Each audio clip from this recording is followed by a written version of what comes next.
A few months back, I got this 2019 Mack LR refuse truck. It's made by the manufacturer Greenlight, and ever since I saw images of it, the idea going through my mind was to make it into a waste management truck because of the color scheme. To do this, I'm going to be making my own decals for this model, but first I need to decide exactly which decals I want to put on this truck. Going online, I was surprised to find that there were several different graphics used on the real trucks, and I was a little unsure which to go with.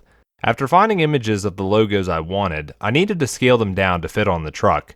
I took measurements of the areas where the decals would be applied, and then using those measurements scaled them down to fit. I also decided to print off multiples in case I need some extras. I'll be printing the decals on inkjet decal paper, and to do this the printer settings have to be set for glossy paper.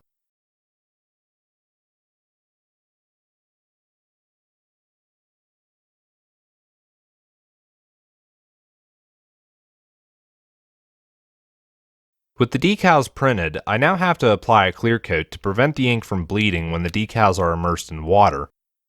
Using masking tape, I'll tape the decal paper down to a scrap piece of cardboard, which will make it easier to handle.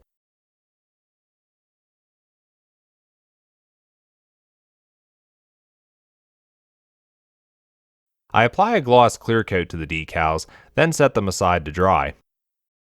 Once the clear coat is dried, I check the decals over and look for any imperfections. It looks like a hair landed on this one, so I won't be using that, and this one here seems to have a blemish in the W. It also appears that these two on the end had issues printing. These smaller ones look good, but almost all these caution signs will have to be tossed. I think my printer's running low on ink. So I start cutting out the decals and set aside what I need for this truck. I'll put the extras in my parts bin in case me or someone else may have a use for them in the future. Applying Waterslide decals is relatively easy, but like anything else you get better with practice. I immerse the decals in warm water, then wait for them to delaminate from the backing sheet. In the meantime, I apply a little bit of water to the model, which will give me time to position the decal when I apply it. When placing the decal, I use a pair of tweezers to help slide it off the backing sheet onto the model. I carefully position it in the center and then use a paper towel to mop out the excess water. It's important not to drag the paper towel across the decal as you risk tearing it. Normally I would roll a cotton swab over it, but I don't have any at this time. Once the decal is set, the process is repeated for the rest of the truck.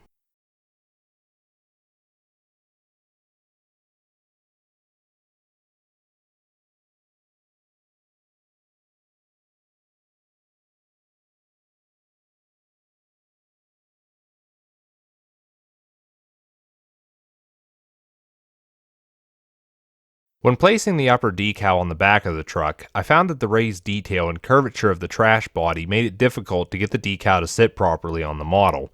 I thought the problem would fix itself when I applied microsol to the decals, but in the end I had to cut a new decal in half and then apply it to the model. This is a perfect example of why I make extras.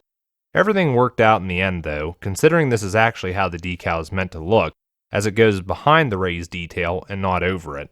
Once the microsol is dried and the decals are set, this trash truck is done.